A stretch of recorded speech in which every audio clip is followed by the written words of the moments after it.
Welcome to the Underground, the Steel City Underground, the black and gold standard for Pittsburgh Steelers coverage. Now, here's your host, Joe Kuzma.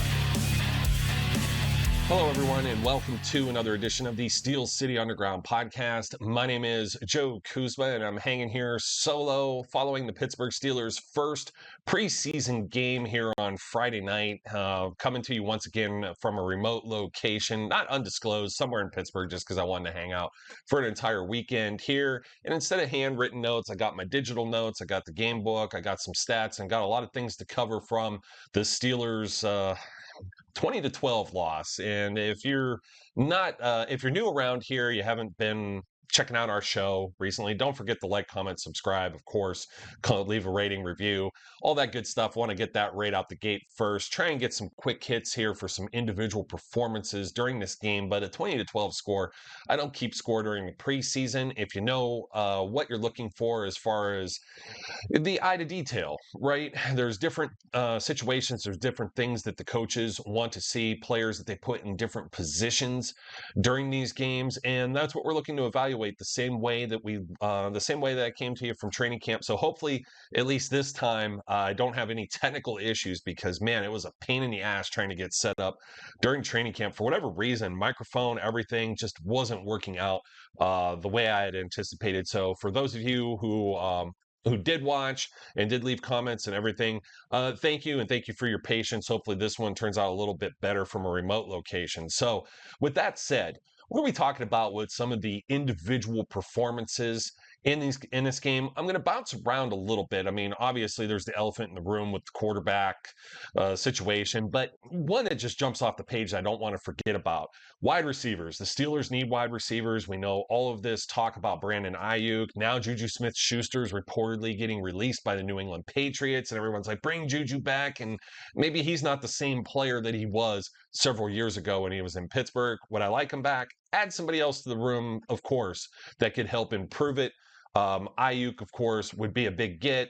I had a whole spiel about that on the previous episode that led into the preview for this game that I'm discussing now. So if you'd like to go back, some of that information is still relevant, but more or less, I'm not thrilled about like giving up a whole lot for Ayuk, either in salary or in trade. Okay.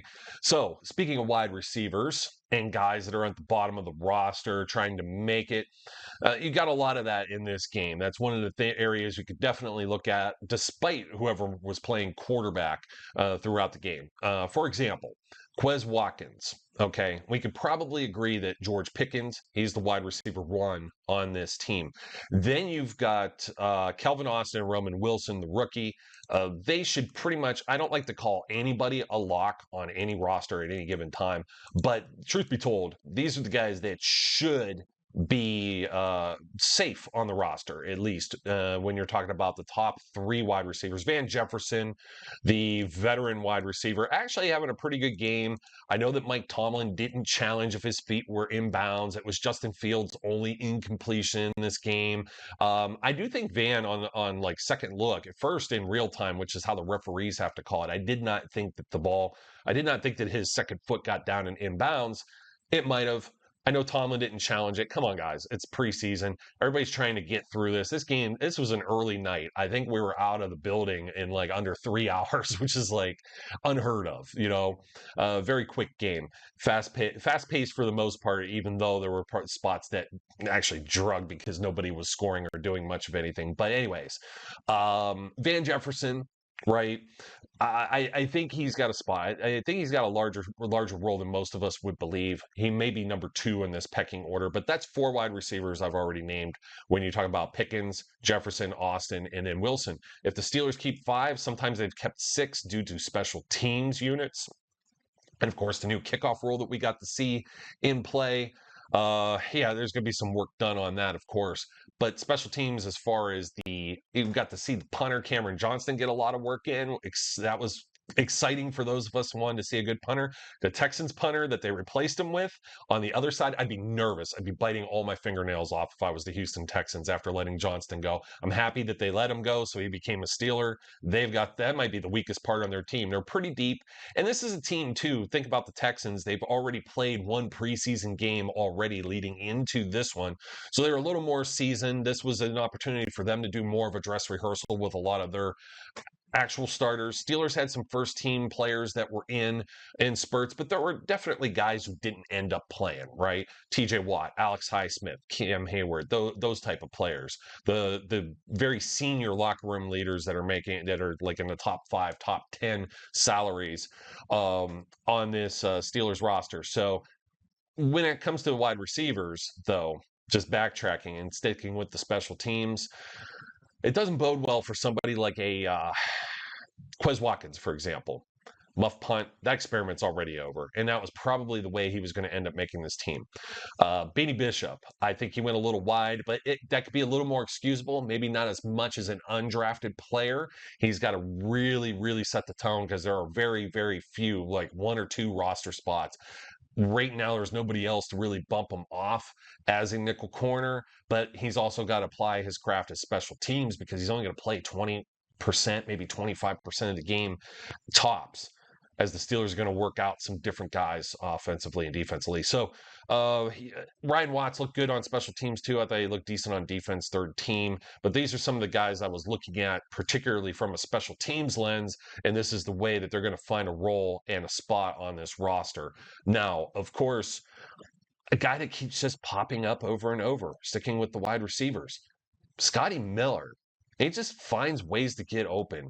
And pretty ridiculous if you ask me. Like, I wouldn't have thought that Scotty Miller was going to be a guy that could possibly make this team if I didn't see it with my own eyes. In a preseason game, you see it too. 3 catches, 47 yards, not bad. Calvin Austin had 2 for 49. He led all receivers with 49 yards. Des Fitzpatrick had a pretty big play. He's been a practice squad guy. You would anticipate that. George Pickens, a favorite target of Justin Fields. And, talking about some of these wide receivers, but that's about as far as it goes. I think Scotty Miller is going to be the guy that maybe gets this 5th spot unless somebody else sneaks in with some special teams play, or as basically a specialist, like a gunner like Miles Boykin was over the previous few years, a Darius Hayward-Bay, somebody like that. So let's rewind back to who's throwing the football to these wide receivers.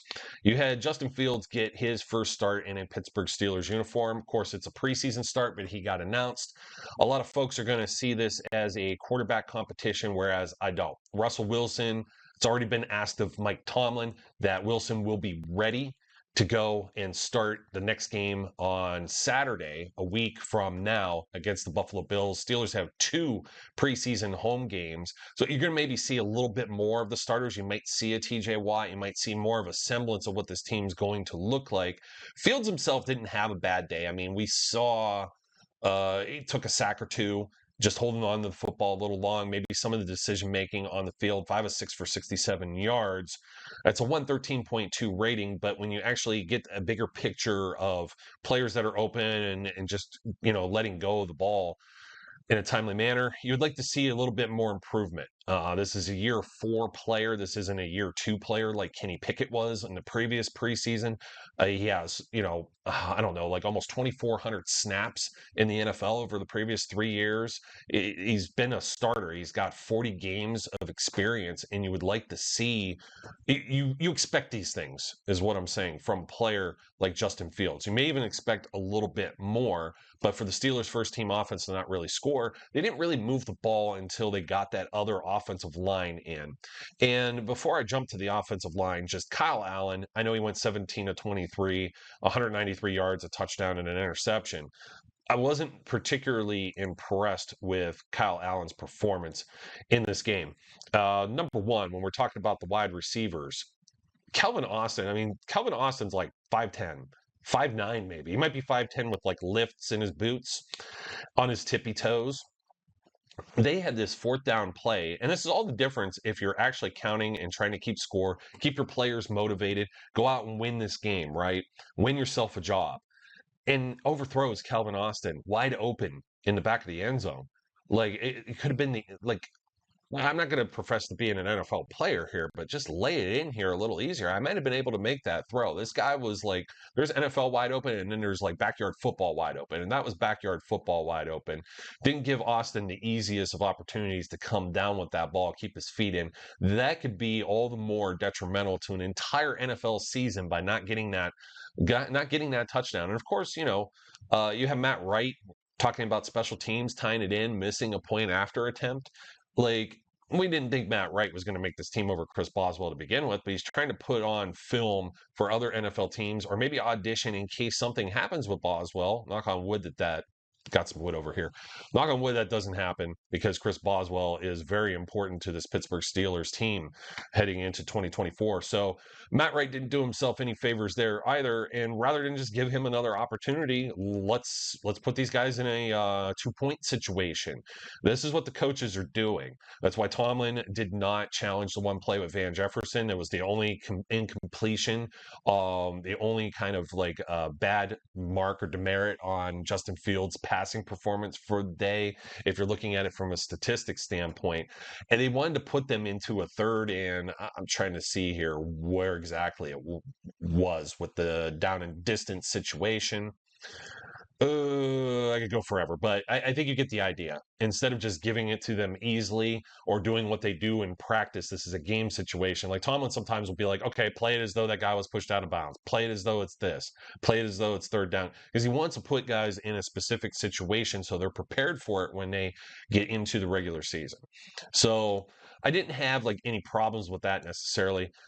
Just my biggest thing is you're looking at the quarterback 2 and you're looking at the quarterback 3. I think a lot of people are going to insinuate that just because Justin Fields got out there and started, that he would end up that this is his job or anything like that. But Russell Wilson was there. He was in full uniform, and it's going to be his job going forward from here. It's going to be more of a dress rehearsal, I think, next week. And I think through training camp, through the next week, and all of these practices, we're going to start seeing Russ throw with the first teams. I think this was all, I kind of already questioned as to whether or not Russell Wilson was injured.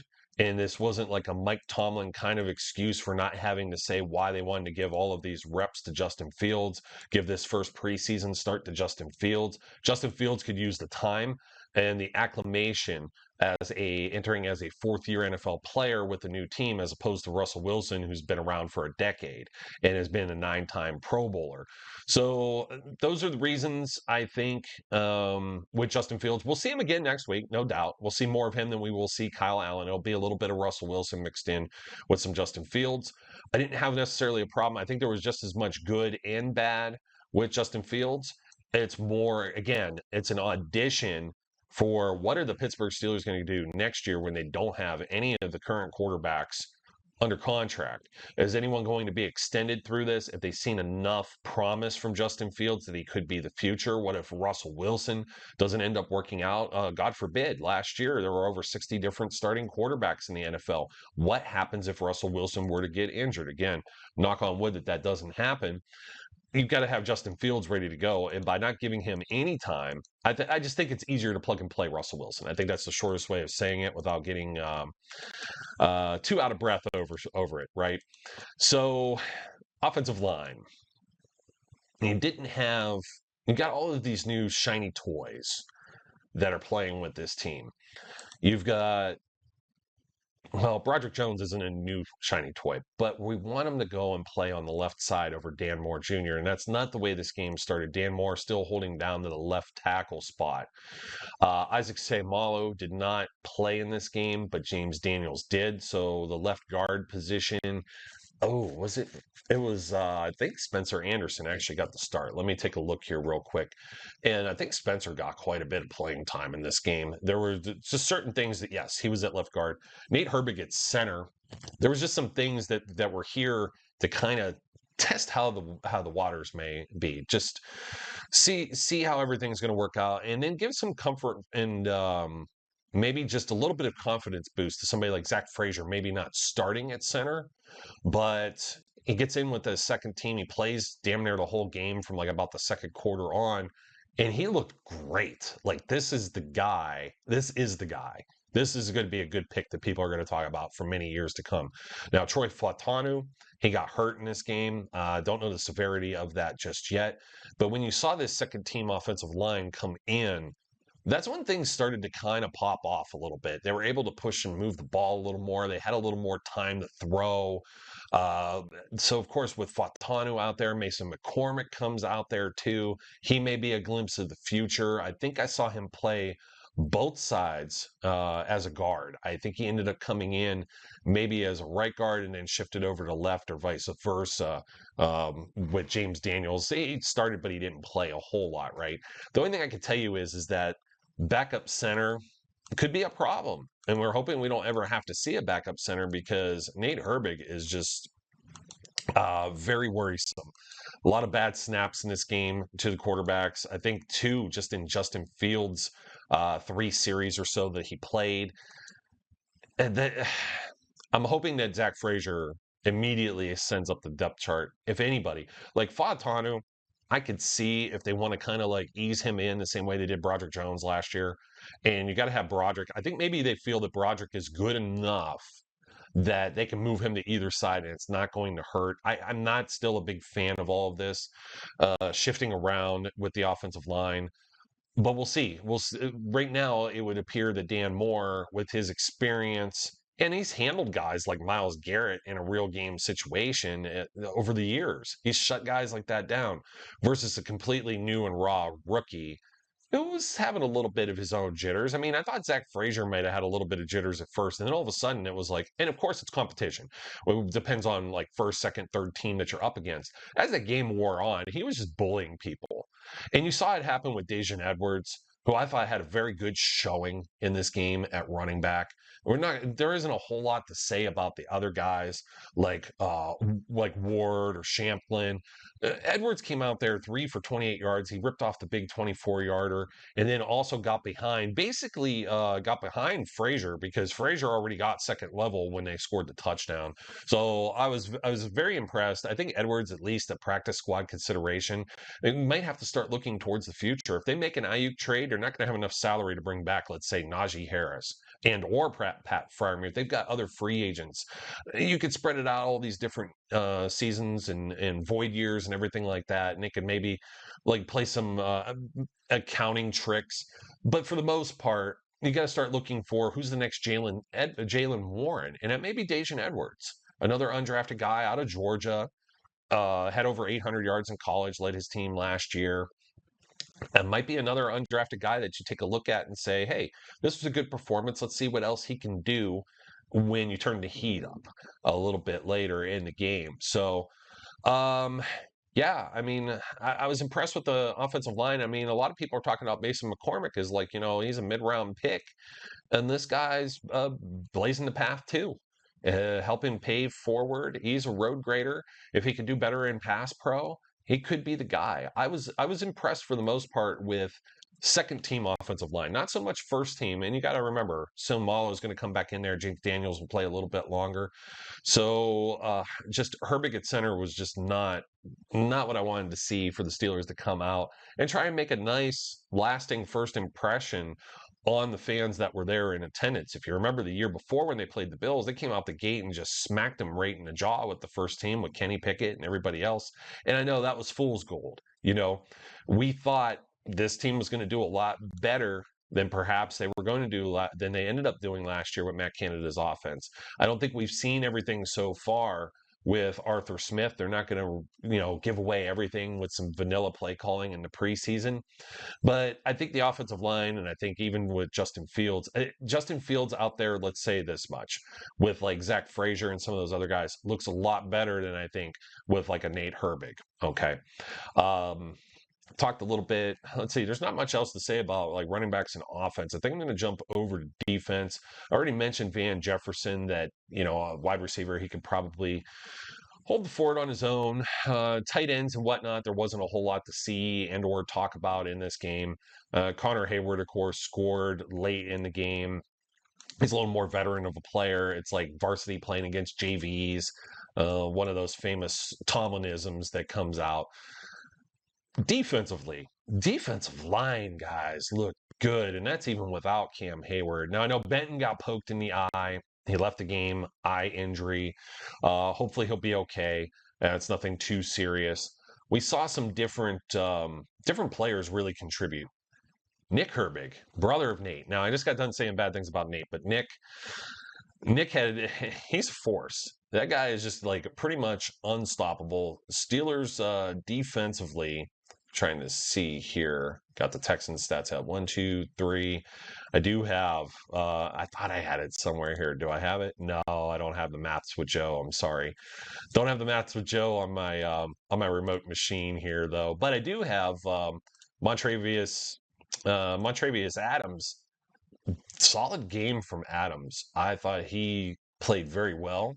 He got a sack in this game, as did DeMarvin Leal, who we have been talking up quite a bit in camp.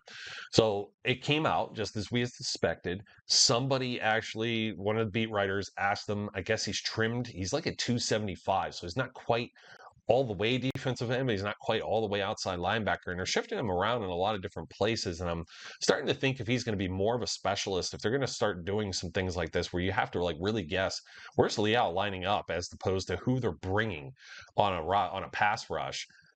Got the wheels turning a little bit, but again, varsity guy, 3 years in the third year in the league now, playing against some second, third teamers, but he should make it look easy. And that's what you want to see out of those kind of players. Montrevious Adams, too, with a nice sack.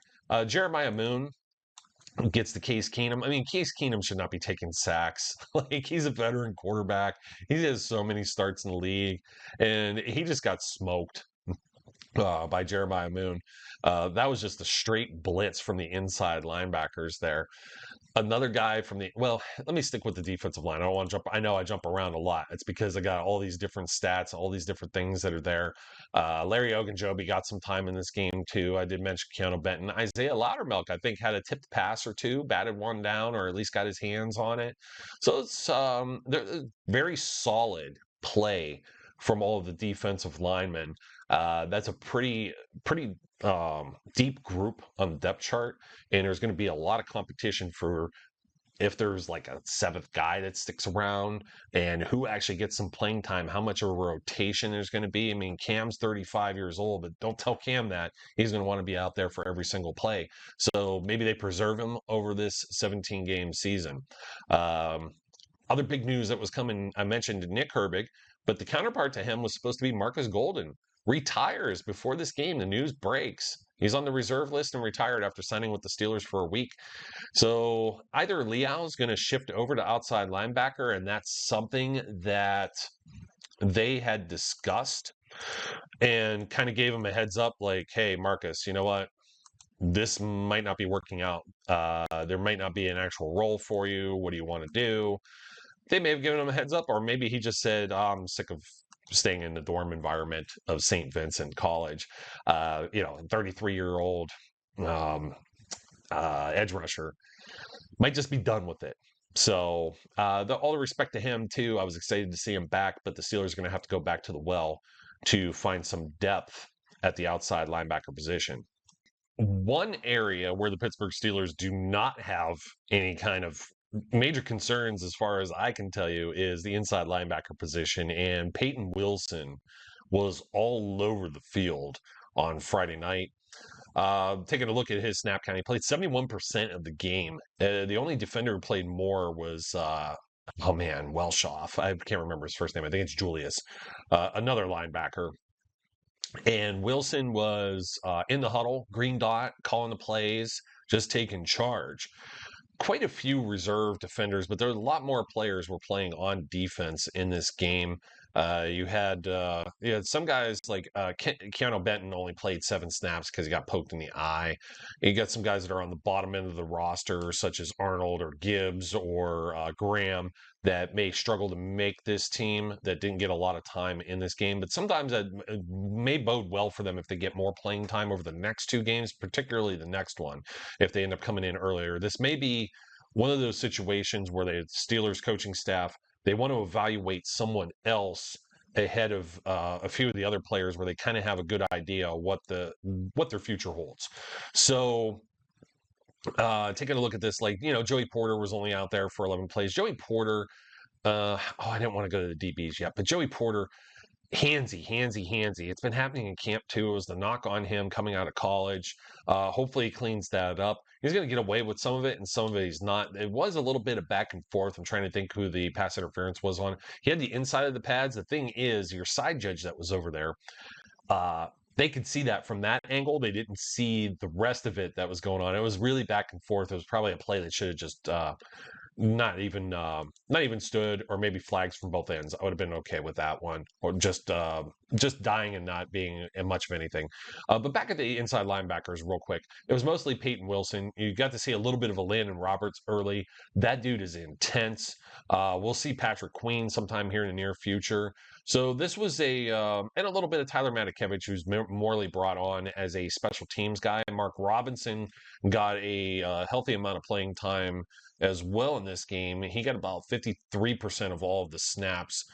As far as the defensive players, the guys who got the most, of course, Welshoff and Wilson, then Johnson and Anthony Everett, Barnes, Watts, Robinson. Killebrew played a lot too back there as a safety. He probably needs that because he's more of a special teams ace. So just to kind of, keep him in the loop, so to speak. Logan Lee got some decent, he got about 39% of playing time too, but he didn't stand out much to me in this game. You had Isaiah Loudermilk. Really, it was, I know everybody's excited and they think Peyton Wilson could be a steal. And I know somebody they caught me over on X on the old Twitter, and they're like, what'd he do? He lost his guy in coverage, meaning Peyton Wilson. And it's like, yo, look, when these backup defensive linemen and edge rushers, they're giving somebody like Case Keenum, Davis Mills, like any of these guys who have dozens of starts in NFL experience and are playing against third and fourth team guys. And this guy's a rookie. It's his first time getting on the field in the NFL. You don't think he doesn't see something, and then next time he's like, he identifies it. We don't know what his football intelligence or IQ is yet. So I'm going to cut him a pass if there's like a play or two, but geez, oh man, how much time are you going to give the quarterback and expect inside linebackers to cover, particularly if he's covering against like a wide receiver, right? And it's usually somebody else's coverage, or if it's in zone, somebody gets bumped off. These broken plays that last forever.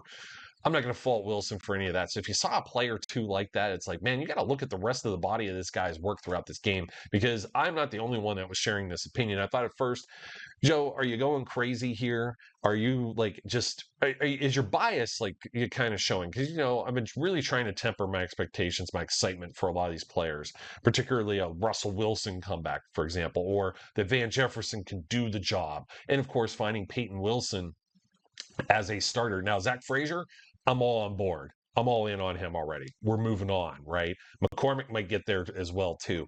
But defensively, I think Wilson's going to end up being a really, really nice find. And just seeing this guy's motor, you got to keep in mind that he has come from the college ranks, playing a full college season, probably a bowl game, then jumps right into training for the NFL Combine, right into the NFL Draft, right into the rookie mini camps and off-season workouts.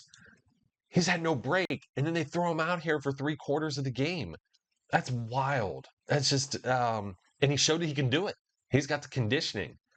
He's ready to play already. So don't be fooled. Don't be fooled at all about Peyton Wilson. Lastly, the DBs. I started to mention Anthony Everett. Got beat pretty badly. The first touchdown that the Texans scored.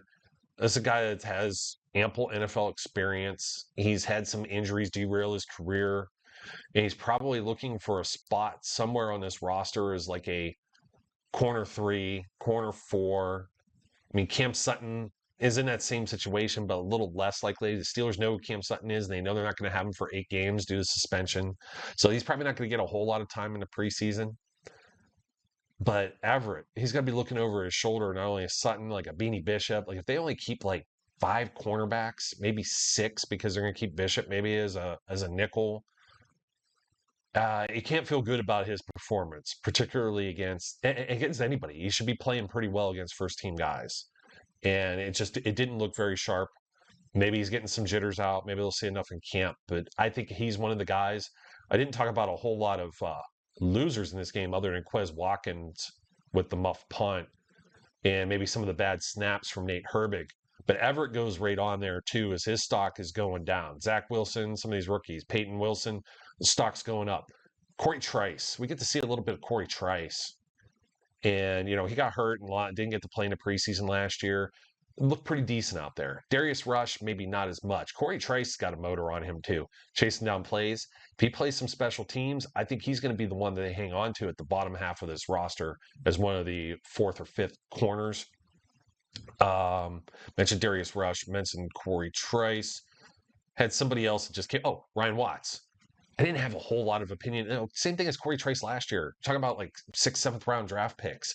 Guys are at the bottom half of the NFL draft, pick 200 something. These are guys that are going to be constantly battling to keep a roster spot, to find their role with this team. And Watts looked good on special teams, and I think he looked good on defense too. He's kind of a tweener type guy as to where they're going to play him on the field. But the Steelers need a guy like that when they're playing multiple safeties, when they're playing nickel. I like Watts' chances right now. I think that this game, like his stock rose from this game. And that was about it with the corners and the safeties as well. Again, Daijun Edwards is probably another guy that I say his stock has rose. It's somebody I haven't really spoke of with any of the training camp coverage, even over on the website in written form or here on the podcast. So, folks, if you got a chance to watch some of this game, you didn't take a lot of pee breaks or shut it off in order to watch Star Wars episode whatever, like one of my colleagues did. I know he was just joking about it. Zach was excited. He got one of the Star Wars DVDs, prequel movies for like a quarter. I think his significant other, I don't want to just say girlfriend, I don't know if they're engaged or not, I don't want to throw her like under the bus, found him a Star Wars movie, he was excited about it last night. That was like what he was most excited about, instead of me talking about like 4th, 5th string guys on this. And then of course recording this from a hotel room. But I know all of you out there appreciate everything we do at Steel City Underground, and if you do, leave us a comment. Don't forget to like and subscribe and rating review wherever that may be applicable as well. And until next time, we'll be right back at you early next week, or maybe in the middle of the week. We'll have a little bit more of maybe some training camp news. We'll see if any type of trade stuff ends up happening, any other movement on the Steelers roster, and then get prepared here for joint practices with the Buffalo Bills and a game on Saturday. So until next time, my name is Joe Kuzma, and as we always close out the show, we encourage everyone out there to be safe, be good, and we'll catch you later. We would like to thank you for listening and remind our listeners to follow us on social media and our website, www.steelcityunderground.com.